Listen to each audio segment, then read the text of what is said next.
안녕하세요. 반도투자 커뮤니티 멘토를 맡고 있는 이발톡톡입니다.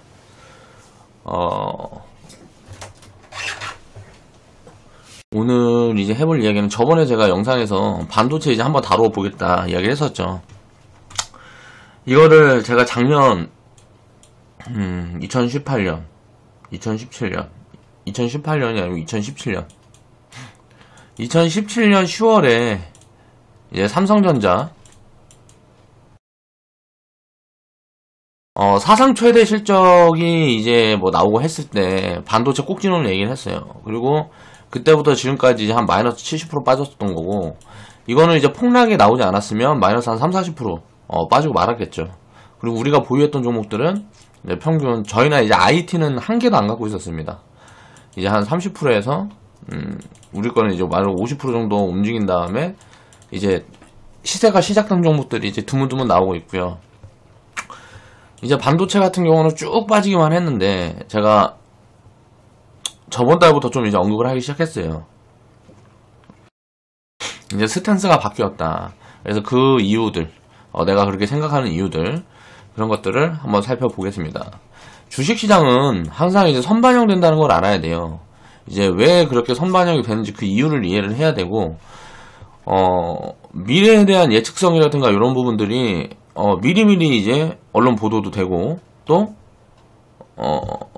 인간이기 때문에 생각을 할 수 있기 때문에 짧은 미래의 일은 대충 이제 예측을 하게 됩니다. 인간이기 때문에. 그래서 돈이 미리 몰리게 되면 버블을 형성하게 되고, 나중에 가치라는 거, 그 돈이 몰리는 이유는 나중에 이만큼 성장을 하고 돈이 들어올 거다 라는 부분들이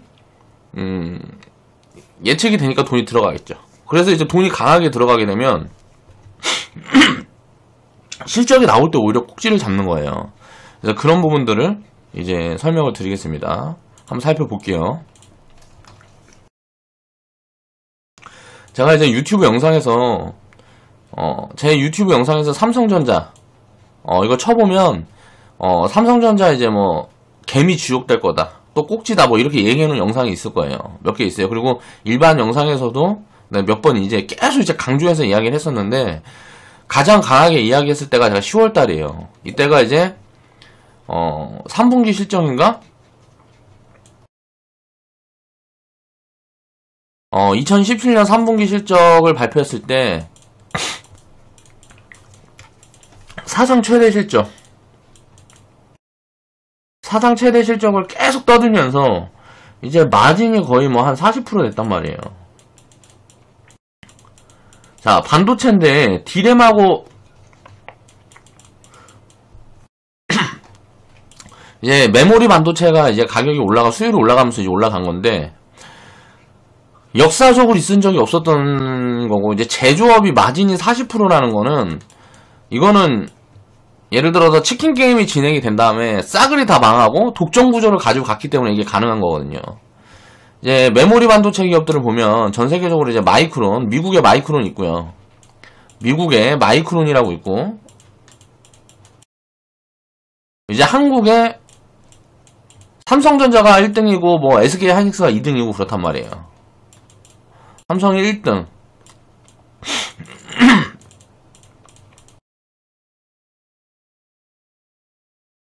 가격이 막 올라가니까 이제 생산을 되게 많이 할 수 있는데도 조절해서 한 게 아니고, 예를 들어서 100을 찍으면 뭐 한 30, 60 뭐 이렇게 팔고, 이제 이렇게 팔아서 이제 고마진을 유지하고, 고마진 한 40% 정도는 재고로 쌓았단 말이에요. 이게 뭐 비율이 정확하게 어느 정도인지 모르는데, 대충 이제 이거는 제가 어디서 본 내용을 하는 게 아니고 대충 이렇다는 걸 얘기하는 거예요. 지금 재고가 굉장히 많으니까, 반도체 같은 경우는. 자, 이 재고에 대한 부담이라든가, 이제 마진율이 너무 높다. 그럼 이제 마진율이 줄어들겠죠. 어떻게 해요? 공급이 늘겠죠. 공급이 어떻게 늘까? 여기에서는 계속 이제 삼성전자, SK 하이닉스, 마이크론에서 생산하는 걸로도 마진율이 내려갈 수가 있는데, 이게 물량 조절을 하면서 예를 들어서 마진을 안 내린단 말이에요. 그럼 어떻게 할까요? 다른 기업들이 들어가겠죠. 다른 기업들이 들어가서 이제 D램 생산하고, 이제 3D 낸드 생산하고 하겠죠. 그렇게 되면 어떻게 될까요? 공급량이 늘면 수요 공급의 원칙이란 말이에요. 공급이 늘면 당연히 수요가 줄거나 수요가 줄고 공급이 늘면 어떻게 되겠어요? 가격은 빠지죠. 그리고 수요가 이만큼 늘고 공급이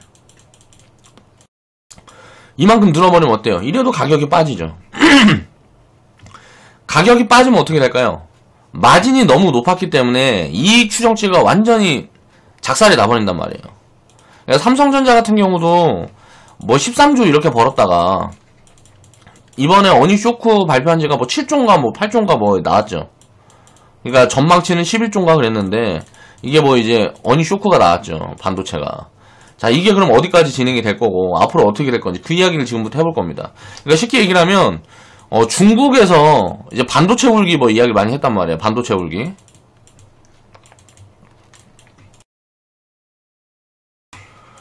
자, 그래서 그 마진 자체가 D램. 이제 뭐 반도체, 메모리 반도체 하면 D램 3D 낸드 볼 수 있죠.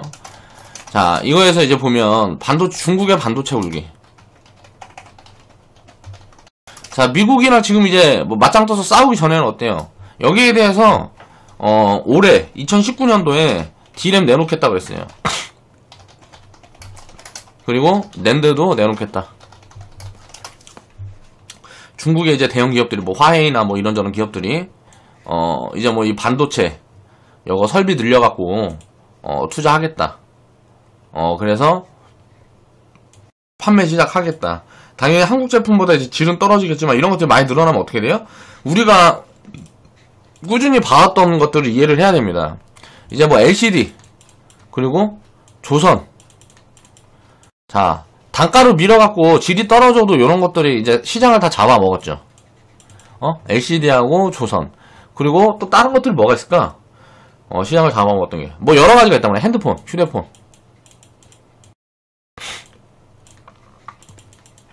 지금 중국이 인건비, 낮은 인건비하고 여러 가지를 이용해서 이런 시장을 다 잠식해갖고 잡아먹었단 말이에요.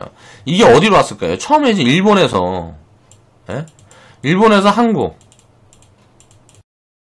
자, 이제 이게 중국으로 갔죠.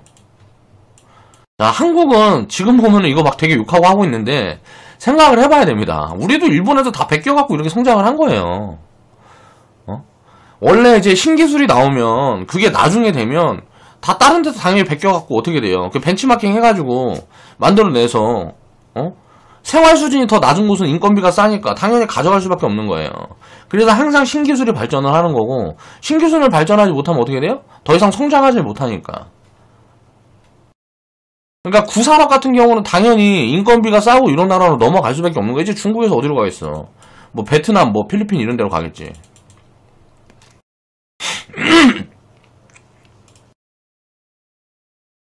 그런 이유로 이제 저는 여기에서 이제 무조건 이거 거의 꼭지에 근접한 것 같다라는 이야기를 했어요. 물론 반도체 기업들이 이렇게 많이 빠질 거라고 생각하지 못했습니다. 왜?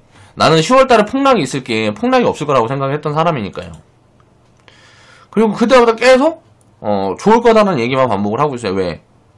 그 증시에 대한 부분들은 이제 제가 자주 설명드렸으니까요. 그래서 이때가 꼭질 거다 회원분들한테 진짜 말씀을 많이 드렸고 반도체 이제 눈에 보이는 실적 있고 뭐하고 했을 때 밸류 수준으로 따져봤을 때 매력적이지 않다라는 얘기를 되게 많이 했어요. 그래서 그런 부분들을 지금 이제 살펴볼 거고요. 이때가 이제 개인 투자자들이 가장 많이 들어갔을 때입니다. 이제 액면 분할했을 때, 액분했을 때. 한 이제 1년 정도 이렇게 쉬고 있으니까 미쳐버리는 거죠. 왜? 일반 투자자들은 이런 거 보고 들어갔는데 이 매물 털리기까지 안 빠져요. 근데 이제 반도체 쪽에서는 이제 뭐 한 1년 정도 지나고 뭐하고 하다 보니까 꼭지잡이 한 사람들이 도망가는 포지션들이 슬슬 좀 나오고 있는 것 같아요. 이제 여기서 더 이렇게 사고 하는 사람들은 이제 좀 고수에 속하는 사람들이라고 봐야 되고. 그리고 나서 반등이 나온 시점을 보세요. 자, 미리 반영을 한 다음에 여기서 뭐 1월달에 뭐가 나왔어요? 1월에 어닝 쇼크 나왔죠. 자, 이 어닝 쇼크 나온 다음에 반등이 강하게 들어오고 있는데 이 부분에 대한 이유들을 생각을 해봐야 된단 말이에요. 이게 뭐냐? 중국의 반도체 굴기가 미뤄지거나 끝났다. 이게 뭔 말이냐면 장비업체들이 예를 들어서 미국에 있는 장비업체라든가 장비업체들이 그 장비를 가지고 공장을 만든 다음에 반도체를 만들어서 미국으로 팔아야 돼요.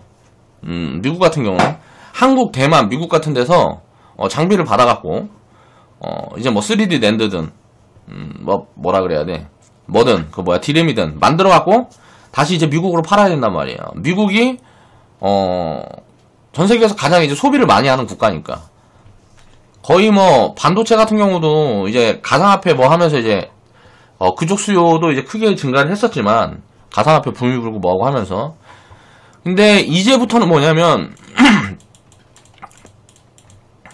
이제 뭐 이 저장 장치 여기에 보면은 낸드 쪽에 이제 굉장히 많이 들어갈 거란 말이에요. 낸드 쪽 수요가 폭발할 가능성이 굉장히 높다고. 왜냐하면은 낸드라는 게 쉽게 말하면 저장하는 거예요. 저장. 이 저장이 뭐냐, 디램이랑 다르게 이제 3D 낸드 같은 경우, 낸드 같은 경우는 전원이 꺼져도 이제 저장을 할 수 있게끔 만드는 그 반도체가 이제 낸드란 말이에요. 이 낸드인데 이게 3D 낸드가 뭐냐면 3D 낸드가 뭐냐면 예를 들어서 일반 낸드 플래시가 이게 무슨 뭐 3D 낸드로 바뀌면서 이제 뭐 48단인가? 뭐 이렇게 바뀌면 이 낸드보다 가격이 떨어지는 거야. 더 싸게 만들 수 있는 거야. 그러니까 어떻게 돼? 그럼 마진이 올라가겠죠. 당연히 더 싸게 만드니까. 그러니까 이게 기술력인 거예요. 이게 기술력. 그러니까 요런 부분들이 이게 대기하고 있는 게 되게 많아요. 반도체 가격이 떨어지고 뭐하고 하고 있다 보니까 지금 이제 설비를 늘리려고 그러는 데들이 어디가 있을까요? 아마존, 뭐 구글 등이 있단 말이에요. 구글. 뭐 이런 기업들이 무슨 기업들이냐면 이제 앞으로 4차 산업을 준비하는 기업들이죠. 4차 산업은 공유시대예요. 이제 공유경제를 봐야 되는데 예를 들어서 사물이랑 이제 데이터를 연결한다 그러면 어떻게 될까요? 그런 빅데이터를 연결할 수 있는 저장 공간이 또 필요하고 이런 것들이 기하급수적으로 늘어나게 된단 말이에요. 그러니까 반도체는 이제 많이 쓰는데 이 시기가 언제 거냐? 먼저 5G가 깔려야 돼요.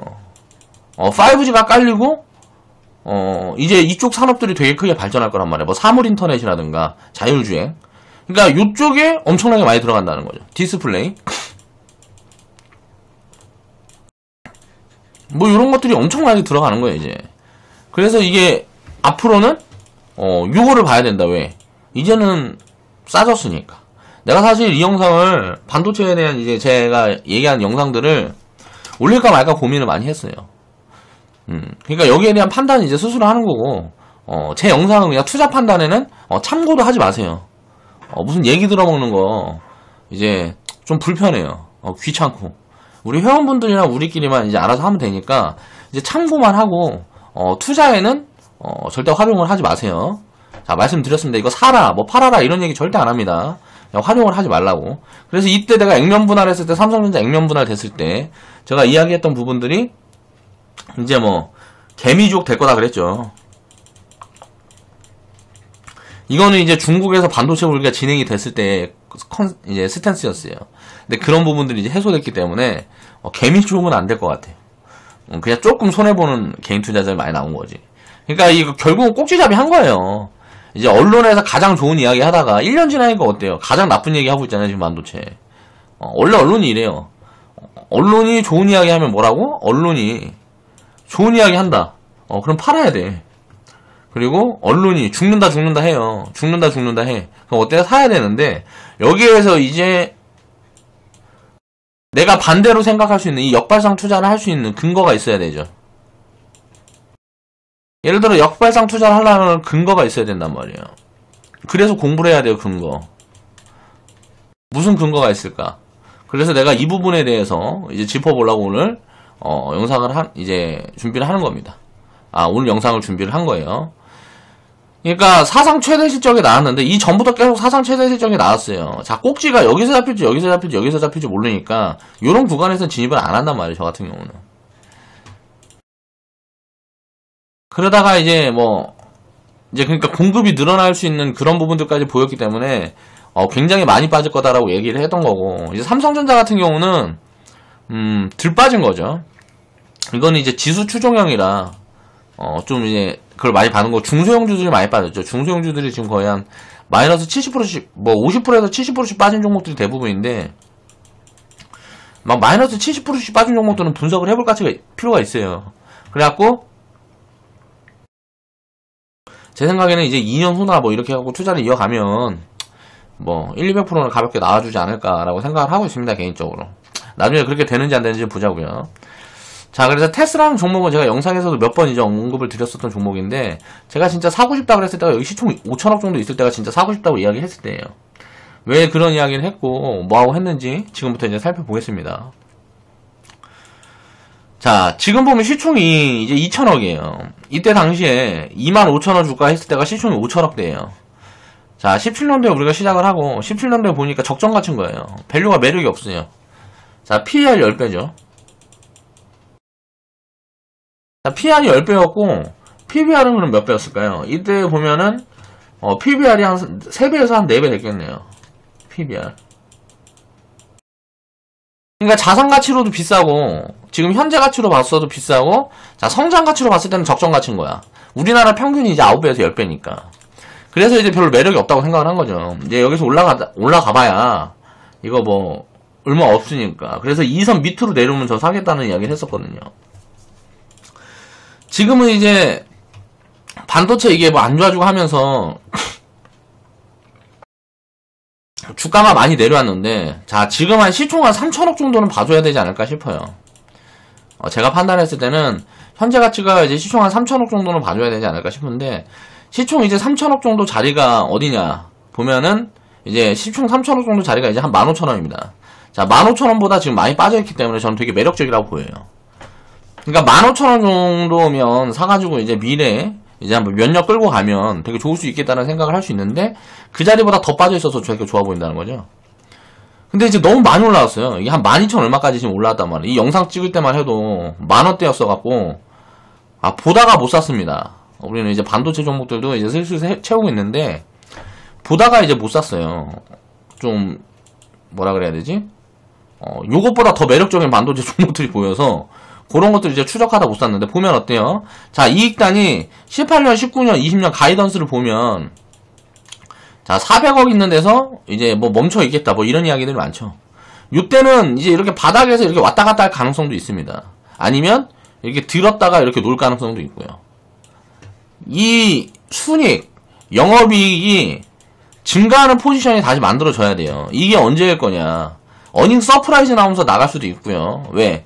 제가 아까 얘기를 했잖아요. 테슬라는 종목은 이제 검사 장비 업체인데, 이제 보면은, 낸드 쪽에, 특화되어 있는 거예요. 그래서 낸드 산업이 성장하면 무조건 클 수밖에 없는 거죠.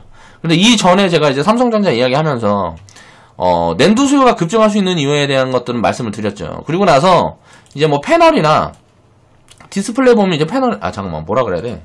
반도체도 패널이라 그러나? 그러니까 이거는 뭐냐면 검사 장비 기업들은 뭔지를 생각을 해야 돼요. 검사 장비 기업들은 이제 뭐라 그래야 되지? 앞으로의 수요를 대비를 해서 기업들이 설비를 이제 대기업들이나 이제 뭐 완제품을 만드는 기업들이 설비를 늘릴 때 크게 성장하는 구조를 갖고 있습니다. 검사 장비 기업들은 이제 그런 부분들을 생각을 해야 돼요. 그럼 그런 시점들이 이제 조만간 얼마 남지 않았구나. 5G가 깔리면 이제 본격적으로 이제 한국은 이제 상용화 됐지만 이 상용화 되는 시기가 한 2021년 정도 봐야 될 것 같아요. 제가 생각했을 때는. 그럼 이제 앞으로 3년 남았는데 어때요? 이거 상용화 되면 바로 사업을 시작을 해야 되죠. 사업을 시작을 하려 그러면 어때? 설비를 지금 바로 이제 막 증설을 시작을 해야 되잖아. 그러니까 요런 부분들이 가격 매력까지 있기 때문에 좋은 포지션일 수가 있다. 그래서 한 15,000원에서 요 밑으로는 저는 이제 이건 매직 관점이라고 보는 겁니다. 이 테슬라는 종목은. 그래서 나중에 이게 뭐 매출이 3천억 이렇게 있지만 나중에는 1조가 넘어가는 구간들도 나올 것 같아요. 설비가 크게 늘어나는 구간들이 나오면.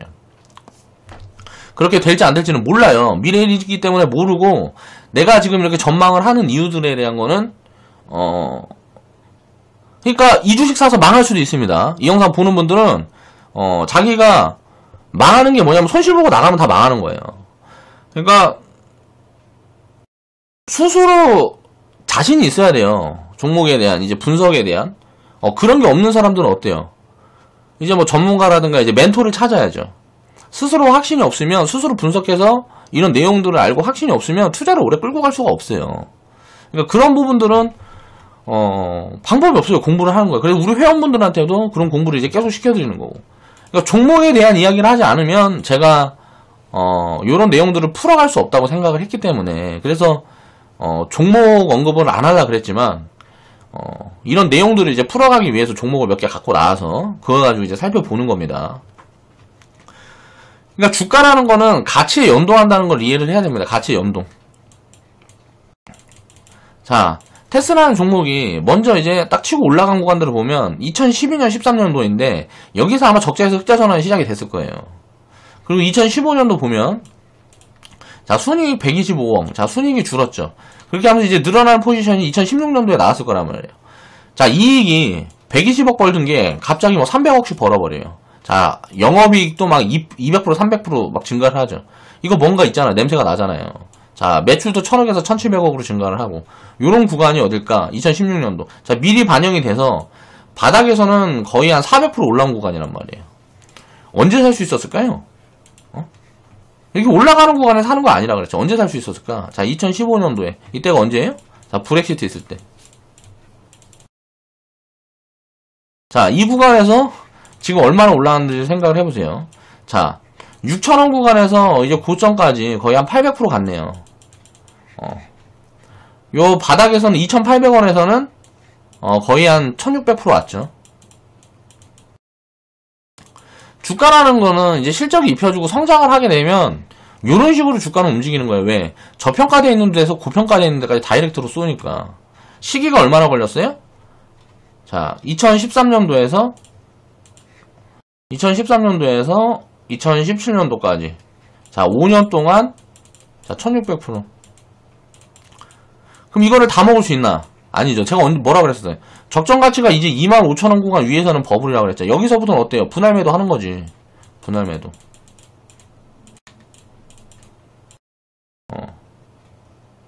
이제 분할 매도 하다가 일정 금은 지금까지 갖고 있었을 수도 있어요. 이게 반등도 없이 다이렉트로 내리 꽂아버려갖고, 이 종목 같은 경우는, 뭐 일괄 매도 할 수 있는 포지션이 잘 안 나왔을 것 같아.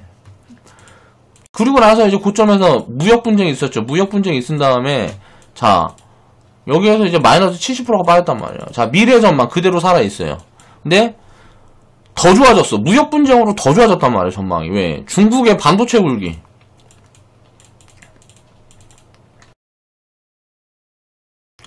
이게 일단은 지금 막혔어요.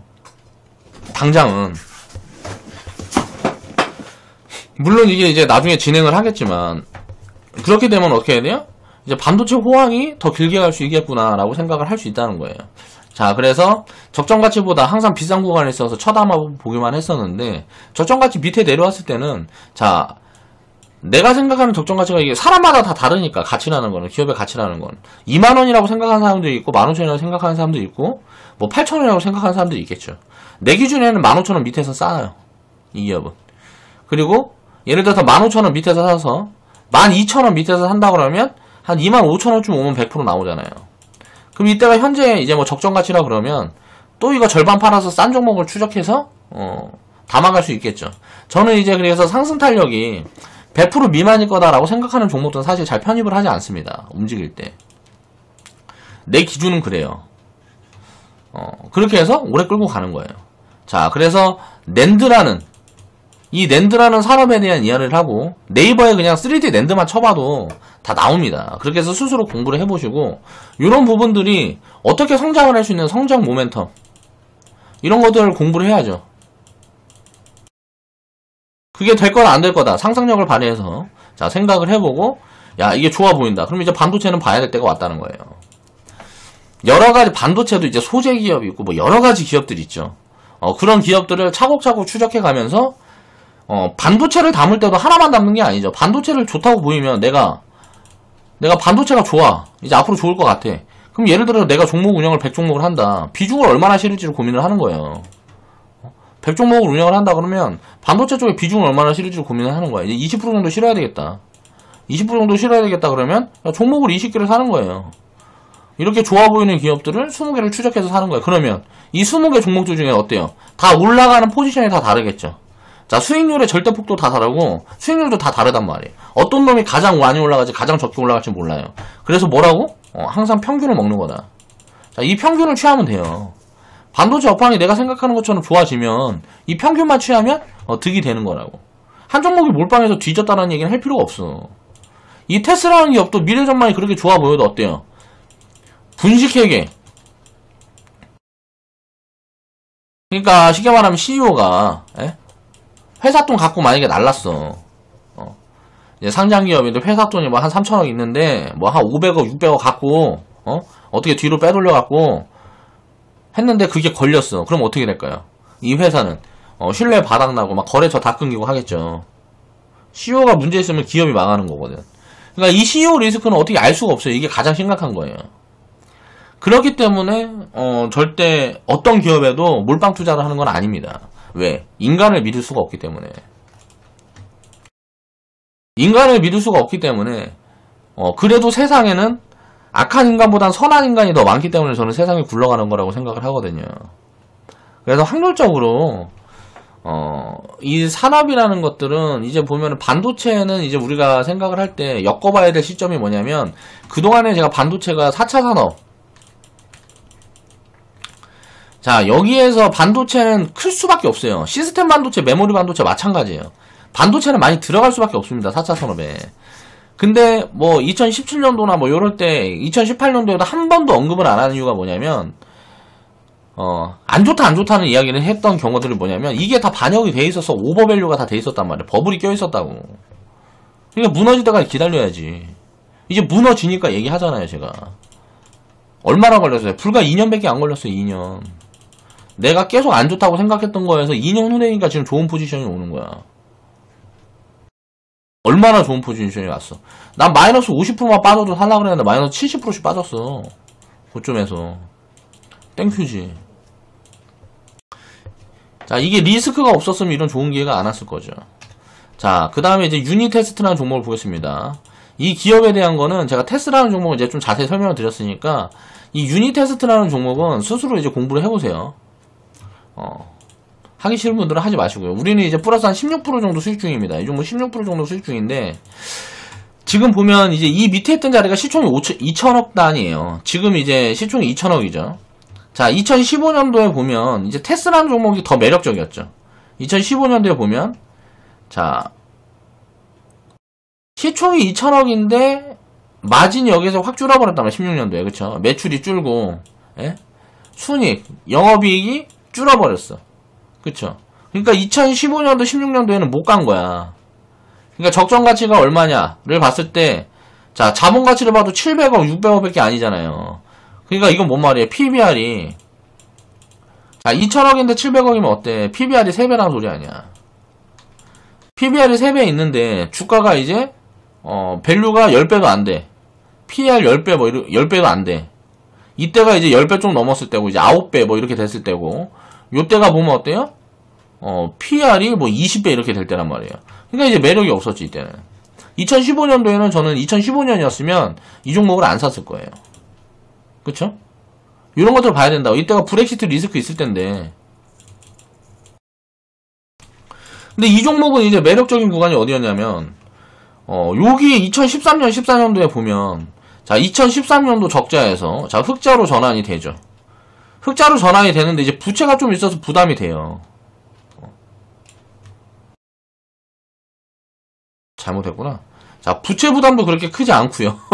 부담이 되는 게 아니고, 부채 부담도 그렇게 크지 않고, 자, 흑자 전환을 했는데, 매출이 보니까, 매출이 160억 나오다가 곱하기 4가 늘어나잖아. 그쵸? 그리고, 이익단이 확 늘어나는데 60억이면 PR이 10배라면 시총이 650억 정도 돼야 되네. 그쵸? 이게 더 성장한다 그러면 650억에서 한 이제 뭐 500억에서 이제 뭐 1000억 사이는 이제 매력적이겠지, 시총이. 근데 보니까 그때 당시에 보니까 어때요? 2014년도에서 15년도에는 이제 막 폭발한 거고, 이거 매출 드는 게. 이 흑자 전환했을 때 어때? 시총이 4천억대에서 놀고 있었단 말이야. 야, 이거 2014년대가 이제 높아진 거예요. 자, 순이익 60억, 주가 1600원. 1600원에서 자, 17,000원 넘어까지, 뭐 2만원까지 갔으니까, 뭐 이것도 한 1500% 나왔죠. 언제부터? 자, 2014년도부터 2017년도까지, 이거는 4년 만에. 주가가 움직일 때는 요렇게 가는 거예요, 요렇게. 아, 순식간에 간다고, 순식간에. 500%, 1000%씩 간다고요. 근데 이거를 가치를 연동해서 가는 거예요, 가치. 자, 이때 당시에 보세요. 600억씩 벌던 회사가 지금 3천억을 벌어요. 곱하기 5죠. 예? 600억씩 매출이 나오던 회사가 지금 이제 3천억이 나온다고. 2018년도에 얘네 테스는 어때요? 이익이 하향됐죠. 이제 거꾸로잖아.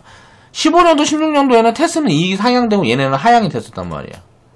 이건 이제 뭐 전공정업체, 후공정업체 뭐 여러 가지로 나뉘는데 이렇게 되는 이유가 지금 보면 매출단이 이렇게 늘어났는데 자, 이익도 보니까 이익은 뭐 거의 10배.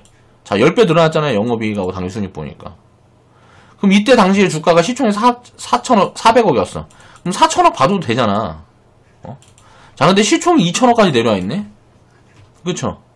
시총이 2천억까지 내려와 있고, 이게, 예를 들어서, 그럼 지금 현재 가치를 보면 어때요? 지금 현재 가치를 보면.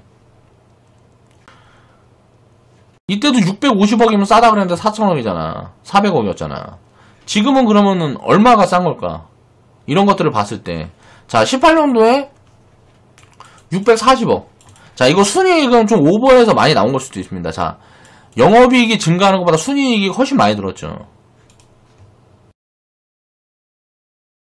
이런 것들을 대충 살펴봤을 때 이게 성장한다는 이 성장 기조만 이어진다고 생각을 하면 이 성장 기조가 이어진다고 생각하면 성장 속도는 지금 둔화되고 있지만 주가는 이렇게 빠질 이유가 없었던 거죠. 자, 시총이 4천억, 5천억대가 2만원대예요. 그러면 지금 구간부터 2만원대까지는 가볍게 나오겠네 라고 생각을 할 수가 있는 거죠. 나는 이 종목 같은 경우는 시총 한 5천억까지는 사겠어요. 자, 시총 5천억까지는 사겠어. 그럼 시총 5천억 구간까지 현재 가치라고 내가 판단을 한단 말이야. 현재 가치까지만 지금 올라가도 150%예요. 현재 가치까지만 올라가도. 그럼 이게 매력적이잖아. 아니, 2017년에서 2018년 동안, 자, 1년 만에, 자, 매출이 곱하기 2야. 그쵸? 자, 당기순이익은 곱하기 거의 뭐 한 3 정도 나왔어요. 자, 주가는 어때요? 마이너스 60% 빠졌어. 이게 괴리라고요. 이유 없이 빠지는 거예요. 그냥 폭락이 올 때는 이유가 없이 빠지는 거예요. 무역 분쟁에 대한 이유로 그냥 뭐 이익단이 잘 나오는데 빠졌어요. 이건 뭐라고? 땡큐다. 이거 기술적 분석해서 차트 보고 하는 사람들은 이런 종목 못 삽니다. 차트 보고 어쩌고저쩌고 떠드는 사람들은 이런 종목 못 산다고.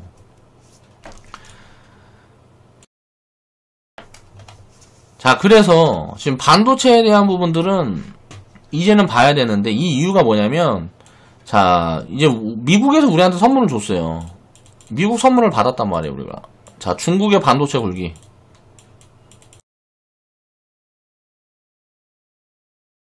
자, 이거를 최소 2년 늦췄어요. 자, 이 2년 동안 뭐냐면 제가 말씀드린 게 이제 뭐 메모리 반도체고 시스템 반도체고 수요가 엄청나게 증가하는 포지션이다. 이 2년이. 이제 5G가 깔려가는 시점이기 때문에 이걸 얘네들이 어떻게 보면은 반도체라는 게 5G에 필수적으로 필요한 그런 인프라를 만들기 위해서 필요한 재료죠. 그런 재료들이 수요가 증가하는 거기 때문에 지금부터는 이제 제품이 나와야 돼요. 이제 생산을 한다 그래도. 근데 이 수요가 폭증한 다음부터는 이제 좀 늦죠.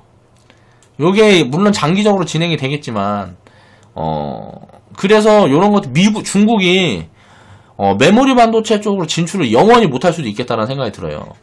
디스플레이랑 반도체는 좀 다른데 자, 디스플레이랑 반도체는 좀 다른데 뭐가 다르냐면 LCD 같은 경우는 디스플레이는 이제 장비를 가져다 깔아버리면 패널이 그냥 나와요. 이게 무슨 말이냐면 LCD 같은 경우는 자, OLED에 대한 거는 제가 좀 공부를 더 해봐야 되겠는데 자세히는 잘 모르겠습니다. 공부를 좀 하고 있는데 더 해봐야 되는 거고, 장비 같은 경우는 보면 LCD 같은 경우는 그러니까 장비만 갖다가 그냥 공장에다 장비만 깔아놓으면 패널이 거의 비슷하게 나온다고. 기술력이 그만큼 좋아져서 그냥 장비 회사 거, 패널 장비 회사 거 사다가 공장 지어버리면 똑같이 찍어낼 수가 있어요. 그래서 수요 공급만 맞춰갖고 이제 생산하고 하면 되겠죠. 그러니까 당연히 우리나라는 인건비랑 안 되니까 LCD에서는 될 수가 없는 거야. 이 장비라는 거를 일본, 뭐, 한국, 대만, 뭐, 미국이 대충 뭐 이제 뭐 많이 생산하죠. 미국이 아마 비중이 가장 클 거고. 그러니까 이 장비 업체들한테 물건을 받아갖고 이거를 찍어내야 되는데 중국은 뭐가 되냐면은 이제 미국에서 안 줘요. 이 장비를 받아갖고 이제 패널 이제 뭐야 반도체를 찍어야 되는데 공급을 안 해. 야 이거 중국에서 이거 찍고 하면은 우리나라 기업들한테 좀 이제 피해가 있을 것 같아. 야 그냥 장비 주지 마. 이건 또 무슨 말인지 생각을 해보세요. 미국에서 받는 걸 딴 데서 받아야 될 거 아니에요. 뭐 대만이다, 한국이다, 일본에서 받아야 될 거 아니야. 그쵸? 그리고 반도체 이제 뭐 이런 게 늦어지면 어떻게 될까요? 이제 삼성이나 뭐 SK 하이닉스나 뭐 마이크론, 미국의 마이크론 이런 데들은 지금 엄청나게 키워도 된단 말이에요. 설비를 늘릴 수 있는 포지션이 온 거예요. 중국이 이제 설비를 늘린다 그러면 야 이거 좀 고민이 되죠. 왜? 공급 포화가 올 수 있으니까. 그러니까 중국에서 설비를 안 늘린다 그러면 야 이건 안전마진이 거의 확보됐다 생각하고 이빨이 늘려버릴 수 있다고 설비를. 그럼 어떻게 될까? 이 장비 기업들은 이렇게 되나 저렇게 되나 수요인 거예요. 중국에서 설비를 늘려도 수혜고 중국에서 이제 뭐 해갖고 다른 원래 기존 기업들이 설비를 늘려도 어차피 이제 캐파가 늘어날 수밖에 없으니까 수요가 늘어나니까 당연히 설비가 늘어나겠지. 그럼 장비 기업들은 굉장히 득이라고 볼 수가 있는 거라고. 그러니까 장비 기업들이 이렇게나 되나 저렇게나 되나 득인데 괜히 지금 당장은 어때요? 이제 무역 분쟁이 이렇게 될 거다라는 인식들이 전 세계에 퍼져 있다 보니까 리스크가 너무 커지고 뭐하니까 이제 투자를 다 줄이고 있는 거예요. 반도체 가격 떨어지고 뭐하고 하다 보니까 이제 구글이나 아마존 같은 데서 발주 낼래다가 기다리고 있는 거야. 반도체 가격 더 빠지면 사야지, 더 빠지면 해야지. 예를 들어 반도체 가격이 지금 10,000원인데 지금 공장을 5천억짜리를 지어요. 이 제품이 5천억이 필요해. 예? 근데 이게 만약에 지금 한 뭐 30% 빠졌으면 7,000원이란 말이야. 그러면은 이게 30% 빠지면 얼마가 빠져요? 근데 이게 만약 5천억까지 빠진다. 자, 5천억 투자할 수 있는 효율을 2,500억으로 할 수 있잖아요. 그러니까 가격이 빠지고 있으니까 기다리는 거야. 투자를 늘리려는 기업도 어차피 투자는 무조건 해야 되는 거야. 4차 산업에. 그러니까 4차 산업이 좀 지체가 된 거예요. 여기에 대해 투자를 해야 되는데 요 시기를 좀 늦춘 거지. 시기를 좀 늦췄는데 4차 산업은 더 빨리 다가오고 있어요. 우리가 예상했던 2030년 2040년보다 더 빨리 오고 있어요. 이건 뭔 말일까? 자, 폭락이 단기적으로 과하게 왔다는 거예요. 반도체에 대한 리스크에 대한 부분들이. 그러니까 반도체라는 거는 꼭 필요할 수밖에 없다. 4차 산업에 꼭 필요하다. 이 필요한 이유들을 이해를 하고 있어야 되고 지금 정말 절호의 기회로 싼 기회가 왔다라고 생각을 해야 됩니다. 그래서 이제 봐야 되고 지금 수소차 있다고 볼 때가 아니라니까요. 우리도 물론 수소차 종목들 이제 보유하고 있다가 이제 막 급하게 갈아타고 막 하고 했어요. 근데 이런 부분들이 스스로 판단해서 이거를 만약에 무역 분쟁이 더 심화된다. 요렇게 되면 이거는 바닥에서 지금 이제 주가는 이제 더 많이 빠질 자리는 없는 것 같고 여기에서 이제 길 거예요. 근데 무역 분쟁이 좀 길 수 있는 확률이 있고 무역 분쟁이 해소된다 그러면 다이렉트로 V자로 꺾어갈 수도 있단 말이에요. 그렇기 때문에 무역 분쟁이 계속 지속될 수도 있는 거잖아. 갑자기 트럼프니까. 그러니까 너무 많이 실는 게 아니고 비중을 조절을 해서 담아놓으면 되는 거지.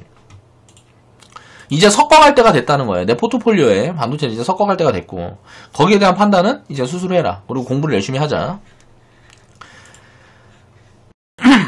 그러니까 해소가 많이 됐어요. 제가 2017년도에 생각했던 거는 중국 반도체 울기. 이건 뭐냐면 공급 포화. 이거를 저는 걱정을 가장 많이 했던 겁니다. 마진도 마진인데 마진이 주는 건 당연한데 그리고 마진 최대 40%. 2017년에는 마진이 막 40%였다. 이거는 오바다. 이 두 가지만 보고 이거 두 가지만 봐도 이거는 오바지. 근데 지금 스탠스는 어때요? 2019년. 자, 중국 반도체 굴기 포기 가능. 이거는 이제 하나의 가능성인데, 중국이 반도체 굴기를 포기할 수도? 그럼 어떻게 될까요? 삼성, SK 뭐 이런데 독점 구도는 영원히 가겠죠. 굉장히 오래 가겠죠. 여기에서 이제 격차가 더 벌어지고 더 벌어지면 이제는 쫓아오기가 지금보다 훨씬 힘들어지겠죠. 지금도 힘들어요, 쫓아오기가. 그래서 지금 중국이 반도체 굴기가 진행이 된다 그래도 SK 하이닉스, 삼성전자에서 가져가던, 이제 사용을 하던, 뭐라 그래야 돼? 납품받아 사용하던 그걸 중국 제품으로 옮길 가능성은 거의 없다고 봐야 돼요. 그러니까 낸드 같은 경우는 거의 뭐 낸드 같은 경우는 기술을 따라올 수가 없어요. 그래서 예를 들어서 뭐 문제가 하나 생기면 이제 전산 오류라든가 이거 문제가 하나 생기면 이제 난리 나잖아요. 예를 들어서 이런 것들은 뭐 서버가 만약에 꺼졌는데 고객들이 주문 데이터, 뭐 예를 들어 아마존이 택배 주문을 받아. 근데 주문 데이터가 갑자기 뭐 대량으로 사라져 버린다든가 이러면 요거 뭐라 그래야 돼? 반도체 값 조금 아끼려고 중국 거 썼다가 걔 작살나는 거 아니에요. 그러니까 그런 리스크가 있어서, 그러면은 CEO 같은 경우는 주주들이나한테 뭐 어떻게 뭐라 그래 할 수가 없어. 그러니까 설명을 할 수가 없다고. 이 반도체 가격을 낮추려고 그러니까 뭐 낮게 잡으려고 뭐라 그래야 돼? 그러니까 뭐 설비 투자금 조금 아끼려고 그래갖고 이 리스크를 갖고 왔다. 이렇게 주주들한테 얘기할 수가 없잖아요. 차라리 삼성이나 뭐 마이크론 요런 데 거 쓴 다음에, 좋은 거 쓴 다음에 문제가 생기면 전 세계에서 최고로 쳐주는 기술력을 갖고 있는 회사에서 이런 리스크가 있을 줄은 몰랐다 라고 설명을 한다 그러면 타당성이 인정이 되겠죠. 근데 중국 거 갖다 써갖고는 답이 없다고, 이런 거는. 그러니까 이런 리스크가 적은 거는 이제 D램 같은 경우는 좀 리스크가 적죠. 기술력도 덜 필요하고. 요런 경우는 솔직히 지금 디스플레이의 LCD처럼 중국에서 반도체 굴기 뭐 이거 진행이 돼서 이빨 찍어내고 하면 넘어갈 수 있다고 생각을 해요. 근데 이제 낸드 같은 경우는 넘어갈 가능성이 앞으로 뭐 5년 10년 영원히 보면 거의 없지 않을까라고 보고 있는 거죠. 그래서 이 부분이 이제 해소가 됐다는 거예요. 그래서 반도체 굴기가 일단 뭐 브레이크가 걸렸어요. 중국의 반도체 굴기가. 그렇기 때문에 이건 스탠스를 굉장히 좋게 봐도 된다, 지금부터는.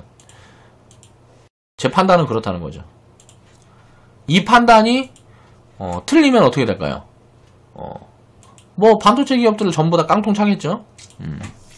막 무역 분쟁 오래 지속되고 뭐하고 해갖고 반도체 기업들 다 망하고 뭐하고 한다 그러면 한국 GDP 뭐 떨어지고 이제 뭐 금융위기 오고 하겠죠. 그렇게 될 거다 라고 생각하는 사람들은 지금 인버스 사시면 됩니다. 선물 푸스 하시면 되고, 저한테 막 해갖고 안 될 거다 하면서 댓글 달고 할 필요 없어요. 그런 전망을 할 수 있는데 배팅 하면 되죠. 집 팔아갖고 인버스 사면 돼요. 그래서 막 한 3달이나 있다가 뭐 한 6개월이나 있다가 이제 뭐 한강에서 이제 뭐 이제 뭐 발견되고 하겠지 뭐. 그러니까 내 생각은 항상 그래. 하나의 가설일 뿐입니다. 요거에 대해서 뭐 확신을 해가지고 모든 걸 다 때려박아서 막 이렇게 하는 사람들은 미친 사람들이에요. 여러분들의 이런 정보들을 제가 제공을 하면서 좀 나랑 만약에 다르다, 시선이 다르다 그러면 왜 그렇게 생각하는지 좀 이해를 하고 생각을 해보고, 요런 부분들을 빠뜨리고 있네. 그래서 나는 반대로 생각해. 그러면은 결론을 그쪽으로 도출해서 운영을 하시면 돼요. 그러니까 투자라는 부분에 정답은 없습니다. 저도 틀릴 때가 되게 많아요. 그런데 이게 30% 맞추고 70%를 틀려. 30%를 맞추고 70%를 틀려도 수익이 나는 게 주식 투자예요. 이게 바뀌면 어떻게 될까요? 수익이 많이 나는 거지. 자, 30%만 맞추고 70% 틀려도 수익이 나는 게 주식 투자라고. 왜? 장기 투자라는, 자, 장기 투자를 하게 되면 화폐 가치가 떨어지죠. 그렇죠? 자산 가치는 올라간단 말이에요. 자산 가치는 영원히 이렇게 갈 수밖에 없는 거예요. 근데 이제 버블이 있을 때마다 한 번씩 이렇게 무너지죠. 버블이 이렇게 있으면 한 번씩 이렇게 무너져서 저평가를 주죠. 그렇게 하면서 이렇게 가는 거예요, 자산 가치는. 영원히. 근데 화폐 가치는 어때요? 우리가 주식 투자를 하고 부동산 투자를 하는 이유 중에 하나가 그거예요. 화폐 가치는 어떻게 돼요? 자, 영원히 이렇게 빠지는 거예요. 여기서 이제 움직이면서 이렇게 영원히 이렇게 빠진다고, 화폐 가치는. 시간이 지날수록 빠지기 때문에 현금 들고 있으면 어떻게 돼요? 가장 리스크가 큰 겁니다. 그러면 자산을 들고 있어야 되는데 자산을 들 때는 우리가 공부를 어떤 걸 해야 될까? 버블이 아닌 걸 찾아야죠. 근데 버블인 것들은 어때요? 사람들이 미쳐있어. 사람들이 미쳐있으니까 버블이 끼는 거예요. 사람들이 미쳐있으니까 단기적으로 수익이 많이 나온다고 생각을 하니까 거기에 들어가고 하다가 더 이상 들어가는 돈이 없으면 어떻게 된다? 한꺼번에 작살이 난다. 자, 반도체 그렇게 뭐 좋은 이야기들이 나올 때 어때요? 좋은 이야기들 나오고 할 때 돈이 계속 들어가. 2년 내내 들어가. 그러다 이제 돈이 안 들어가니까 어떻게 돼요? 작살 나는 거잖아요. 자, 주가가 마이너스 70% 빠졌다가 이 회사가 망했습니까? 자, 이익이 이렇게 늘어나고 계속 기업이 성장을 하고 있는데 뭐 적자 기업도 아니고 이 회사가 망했어요. 주가가 왜 어떻게 마이너스 70%까지 빠질 수 있을까요? 사람들이 왜 어떻게 마이너스 70%까지 빠질 수 있을까? 이걸 이해를 해야 돼요. 겁먹어서. 그러니까 미친 거지. 이걸 자산이라고 인정을 하는 게 아니고 하나의 파동만 이해하려고 그러는 거야. 파동만. 이 파동만 이해하려고 그러니까 어때요? 지금 예를 들어 25,000원에 산 사람들이 주식을 예를 들어 25,000원에 샀다고 치자고요. 25,000원에 샀으면 이게 투자 실패냐고. 지나고 보면 이 위로 올라갈 건데 뭐 3년 5년 지나고 보면 이 위로 올라갈 거 아니에요. 이 기업이 망하지 않고 계속 성장을 이어간다는 가정하에 그럼 이런 가정을 이거 성장할 거다라고 생각하면 이게 예를 들어서 나중에 20만원 가 있다고 생각을 해보자고. 이 기업이 20만원 가 있어. 이 기업 주식이 10년 후에 그래 10년은 좀 오반데 5년 10년 후에 이 기업 주식이 20만원이 가 있어요. 예? 그럼 20만원 가 있는 상황에서 보면 25,000원에 샀든 지금 만원에 샀든 이게 무슨 뭐 얼마나 차이가 있냐고. 물론 차이는 많이 나겠지만 이건 2000% 나고 이건 10,000% 나는 거. 이건 뭐야? 2만% 나고 2만%가 2000%지. 이건 2000% 나고 이건 1000% 나니까. 자, 이렇게 보면 차이가 많이 있다고 생각할 수 있죠. 근데 이 1000% 수익도 없는 사람들보다는 훨씬 그건 거잖아요. 이렇게 수익의 차이는 별 의미가 없어요. 그냥 성공만 하면 돼요. 그러면 투자는 무조건 성공하는 방법이 정해져 있다니까. 망하지 않을 기업에 장기 투자하면 돼요. 내가 망하지 않을 거라고 생각하는 기업에 장기 투자를 하는데 내가 망하지 않을 거라고 생각하는 이 생각이 틀릴 수 있기 때문에 분산 투자를 하는 거예요. 비중 관리를 하는 거고. 인간이기 때문에 절대 완전 무결할 수 없으니까. 그래서 비중 관리를 하는 거죠.